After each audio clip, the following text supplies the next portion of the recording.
বন্ধুরা, আজকের গল্পের আসরে তোমাদের জন্য থাকছে জসিমউদ্দিনের পরের ধনে পোদ্দারি। আগে মৌলভী সাহেবের ঘন ঘন দাওয়াত আসিত। ছাত্রদের কাঁধে কেতাব কোরআন দিয়া বড়ই জাঁকজমকের সঙ্গে মৌলভী সাহেব দাওয়াত খাইতে যাইতেন। কিন্তু এখন খারাপ দিন পড়িয়াছে, লোকে বড় মৌলভী সাহেবের খোঁজ করে না। অনেক দিন পরে দূরের একটা গ্রাম হইতে মৌলভী সাহেব দাওয়াত পাইলেন। বর্ষার দিন, পানির ভিতর হইতে নৌকাখানা মৌলভী সাহেব নিজেই সেচিলেন। তাহার ওপর তক্তার পাটাতন লাগাইয়া ছই বসাইলেন।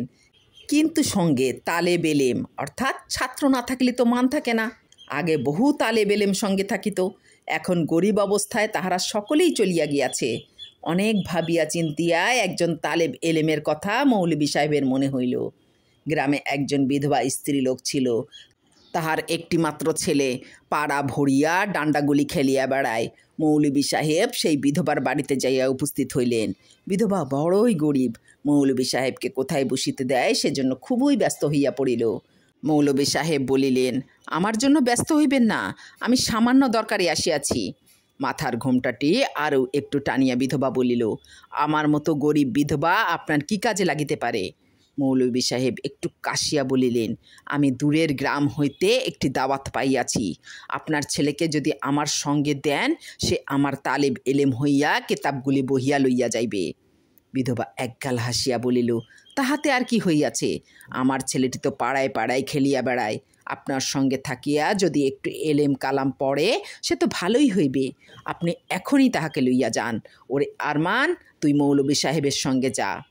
মৌলভী সাহেব ছেলেটির হাত ধরিয়া একটু ইতস্তত করিয়া কহিলেন, আরও একটি কথা, দাওয়াতে যে যাইব, আমার পরনের কাপড়খানাও ছিঁড়িয়া গিয়াছে। আপনার ডুমাখানা যদি দেন, তবে লুঙ্গির মতো করিয়া পরিয়া দাওয়াতে যাইতে পারি। সেখান হইতে আসিয়াই আপনার ডুমাখানা ফেরত দিয়া দিব। পূর্বে গ্রামের মেয়েরা লুঙ্গির মতো করিয়া একখণ্ড কাপড় পরিত, অন্য একখণ্ড বুকে জড়াইত, তাহাকে ডুমা বলিত। বিধবা একটু চিন্তা করিয়া বলিল, তা নিবেন নিন, আমারও বেশি কাপড় নাই, তা না হয় একদিন কষ্ট করিয়াই কাটাইব। মৌলভী সাহেব বিধবার ডুমাখানা গলায় জড়াইয়া ছেলেটিকে সঙ্গে করিয়া বাড়ি আসিলেন। আগের দিনে মৌলভী সাহেব দাওয়াতে যাইতেন, তাকিয়া বালিশ সঙ্গে লইতেন। তাহা দেখিয়া লোকে মৌলভী সাহেবকে কত সমীহ করিয়া চলিত। আজও কি তাকিয়া বালিশ সঙ্গে লওয়া যায় না? তুলার বালিশটি তেলে ময়লায় বড়ই নোংরা হইয়া আছে, তা হোক, সেটাতেই চলিবে। কিন্তু তাকিয়া কোথায় পাওয়া যাইবে? ঘরের মধ্যে কিছু খড় ছিল, তাহা দিয়া মৌলভী সাহেব একটি তাকিয়া তৈরি করলেন। তাহা অতি পরিপাটি করিয়া ন্যাকড়া দিয়া জড়াইয়া লইলেন, লোকে যেন বুঝিতে না পারে ইহা খড় দিয়া তৈরি। ছোকরা তালেব এলেম সবই দেখিল। বালিশ ও তাকিয়া নৌকার ছইয়ের মধ্যে রাখিয়া মৌলভী সাহেব দাওয়াতে চলিলেন। সারাটি পথ মৌলভী সাহেব নিজেই নৌকা বাহিয়া চলিলেন। যে বাড়িতে যাইবেন, সে বাড়ির ঘাটের কাছে আসিয়া বৈঠাখানা ছোকরা তালেব এলেমের হাতে দিয়া মৌলভী সাহেব ছইয়ের মধ্যে ভালো মতো আমিরি চালে যাইয়া বসিলেন। নৌকা ঘাটে আসিয়া ভিড়িল।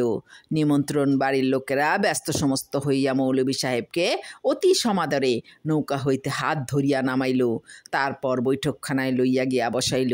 সকলে মিলিয়া হুকো আনরে, অজুর পানি আনরে বলিয়া সমস্ত বাড়ি সরগরম করিয়া তুলিল। মৌলভী সাহেব সেখানে বসিয়া আমিরি চালে ছোকরা তালেব এলেমকে হুকুম করিলেন, ওরে আমার তাকিয়া বালিশ লইয়া আয়। আলেম এলেম গরিব বিধবার পুত্র, তাকিয়া কোনটা আর বালিশ কোনটা জানে না, সে ইতস্তত করিতেছিল। মৌলভী সাহেব ধমকের সুরে বলিলেন, ওরে কথা শুনতেছিস না কেন? আমার তাকিয়া বালিশ লইয়া আয়।